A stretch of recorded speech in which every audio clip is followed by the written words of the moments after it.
Hey you guys, this is Juanito Spider-Man coming at you with a brand new figure review of the Bandai Power Rangers Legacy Collection Green Ranger. And right off the bat, if you guys can't tell already, this figure is pretty sweet. Bandai totally delivered on this guy. He's got awesome articulation, great sculpting, clean paintwork, which is something that's hard to come by these days, especially if you're a Marvel Legends collector. And he got some pretty awesome accessories. I'm a 90s kid. This totally nailed me in the nostalgia spot and the nostalgia feels. I knew I had to have this guy as soon as I knew that he was hitting shelves. So with that, I got to give a shout out to Trigger Happy 2099 on Instagram. He went out of his way to go pick this guy up for me in the stores, and he shipped it to me because I had such a hard time finding him. So huge shout out to you, man. Thank you. Without you, this review certainly wouldn't be possible. And moving on, we got some great accessories to cover here, so we'll jump into those first, and then we'll dive right into the figures. So let's take a closer look at the accessories now. So for accessories, we get the Dragon Dagger, of course. You can't have a Green Ranger without his Dragon Dagger, nor can you have the Green Ranger without his Sword of Darkness, which if you're a true nerd like me, that's the sword he got when he was first introduced into the series as the evil Green Ranger from Rita. And you also get a set of interchangeable hands. Two of the hands are already equipped to my figure as well. So let's go to the Dragon Dagger here. I'm pretty happy with the way this thing turned out. It's pretty cool. The paint detail on it is pretty sweet. The gold clashes against the black there pretty nicely, and the silver ties it all together. Bandai managed to get the power coin in there, and I love the way that turned out. Let me see if I can bring that in even closer without it getting too blurry. Come on, guy. You can do it. There we go. And that's pretty awesome. That's superb. I'm a huge fan of that, especially for it not being a SH Figuart, just being a $20 Bandai figure. I'm pretty satisfied with this accessory. And let's go on to the Sword of Darkness here. And it's pretty cool, pretty simplistic, and not too much to go off of other than just the red against the metallic paint and the black hilt. One thing I will say about this is that it's pretty flimsy. I'm not using too much force here. I noticed that if I leave my figure posed for a long time, the plastic starts to kind of lean to one side, and that's something that's a little poopy.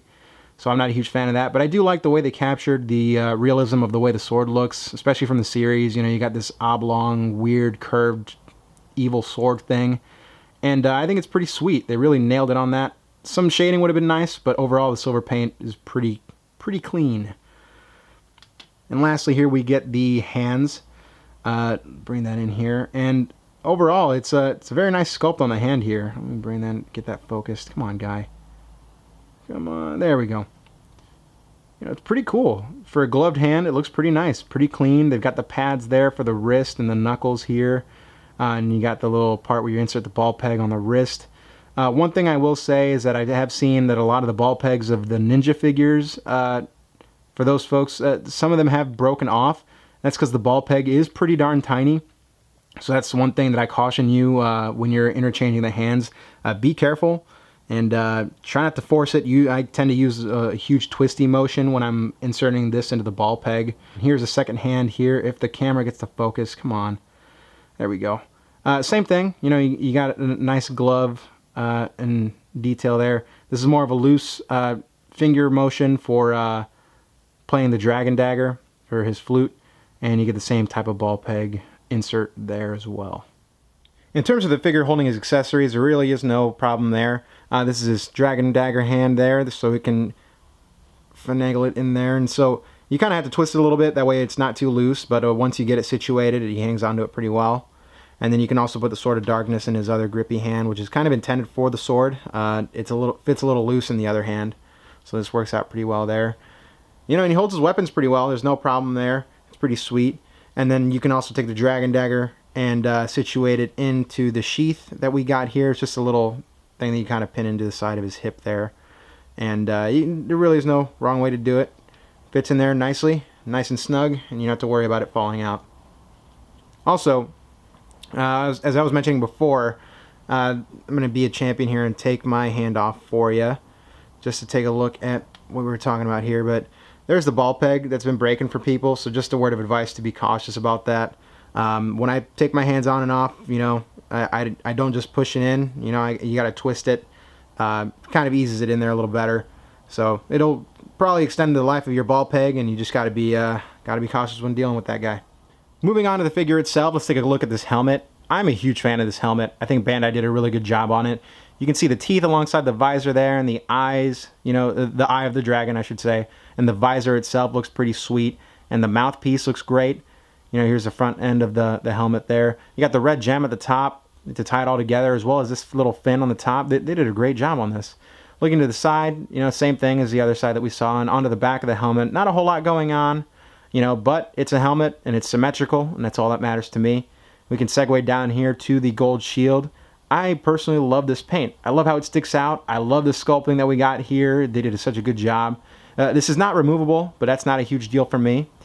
And looking alongside the front here, you got that tiny little details in there in the diamond for the Dragon Zord. I think that's awesome. I love that they gave us that. You know, they didn't skimp out on anything. And the black along the gold really does a great job of clashing and making that stick out. Looking alongside underneath the armpits here, you got the gold that continues underneath, which is kind of like the slip-on for the shield. One small nitpick that I've got is just the white here is supposed to be, you know, it's the diamonds that goes in front of the costumes. They didn't continue that underneath this figure, unfortunately. It would have been nice to see that, but, you know, considering it's going to be covered up 90% of the time, I could see why that would be justified to not have to paint that in. So, moving on, we got gold here for the biceps, gold on the gloves, green along the white of the gloves there as well. And my favorite part of the figure, honestly, is this morpher. Look at that thing. That thing is sweet. You know, you got the red against the gold and the black, and the power coin in there is so well done. I really think they did an awesome job on that. Going along to the back here, not a whole lot going on. Just some green here along the Green Ranger butt. And then you got some clean paint down here. It would have been nice to see some shading throughout this figure, but, you know, honestly, the paint's clean, and that's nice, and that's all I can really attest to. I'm a huge fan of this. And you got some more gold here along with the green against the boots, and finally some boot straps to wrap it all up. Finally, moving on to the articulation of the figure, we'll take a look at the head here. He's on a ball hinge, which enables him to look pretty far forward in case he wants to get some shield detail there. But he doesn't look up too far, so that's a little bit unfortunate. His head moves side to side, no problem, full 360. And no pivot there, unfortunately, but that's not a big deal for me. His shoulder goes out pretty far, however, it's just short of a 90-degree angle, so that's a little poopy, but again, no big deal. You get bicep swivel there, you get double jointed elbows, you also get the pivot and the swivel at the wrist, so that's cool. So you can kind of motion that wherever you need it to go.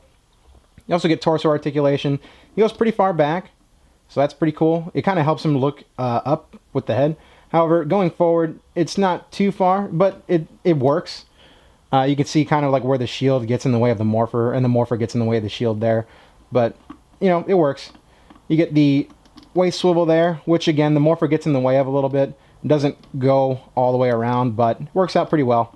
You also got Jean-Claude Van Damme level hips there, so that's always cool. And that's the posability and the authenticity of the Power Rangers, considering they do all these martial arts moves. And the legs go up almost a 90-degree angle, and that's because of the little thigh swivel that we get there. If you turn the thigh swivel just a hair, you can get the full 90. So I'm not sure what the logic is behind these thigh cuts, but I wish they would have given us just a straight cut to help moving that, you know, that leg forward without having to turn it too much. But, you know, what can you do? You also get the double jointed knees. That's for pretty good articulation there. And you got the boot swivel, you know, full 360. You also get the ankle hinge, which goes pretty far back. Not too far forward, unfortunately, but, you know, it still works with the posability. And, of course, you can't have an awesome figure without some gnarly ankle pivot. And we can see that awesome ankle pivot getting put into some good use. And taking a look at the height, you can see that the Green Ranger measures just a hair over 6.5 inches tall, making him just a hair taller alongside your everyday Marvel Legends figures. To wrap it all up, I am 100% satisfied with this figure. Everything brought it home for me. The nostalgia factor, the paint, the sculpting, the articulation, as well as the accessories. It's really fun. I strongly recommend you picking this thing up, especially if you find it in the store. Sure, it may not be as awesome as an SH Figuart, but for $20, as compared to $60 on up, you get a pretty huge bang for your buck. He should be hitting retail stores now. I believe he's at Target, and he's hitting Toys R Us pretty soon.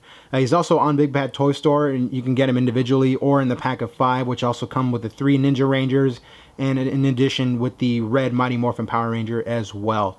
That about wraps it up for my review, you guys. Hopefully you dug it. If you did, hit the like button below, and you can also subscribe to my channel. If you can, follow me on Instagram. I'm at Juanito Spider-Man. You can also find me on Facebook. Look at that. I happen to be reachable in all sorts of ways, and we can talk action figures like true nerds. Thanks for stopping by, you guys, and hopefully you stop back for more.